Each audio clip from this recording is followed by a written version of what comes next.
Kasi merong iba, kukuha ng sasakyan, ang down payment 70. Nagipit, hindi na kaya bayaran.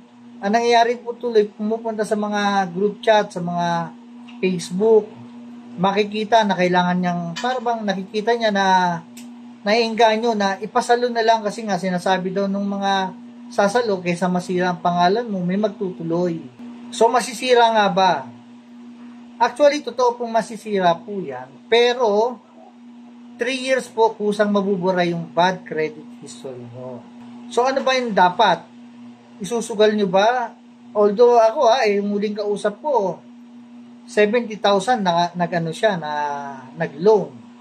Naipasalo niya ng 150. Kumita pa siya. Ang problema, after niyang maipasalo, dun sa company na yan, pinasalo na rin ng company. At yun na po ang naging problema. Hindi na po nagbayad yung sumalo. Maaaring yun, naipenta ng company na ng 200 kasi 150 nakuha sa kanya o 250. Ang problema, yung sumalo, sinadya na pong hindi nagbayad. So, sino nga habulin? Ikaw na nagpasalo dun sa kumpanya na yun. So, sino ngayon ang hinahabol ng bangko? Yung nagpasalo.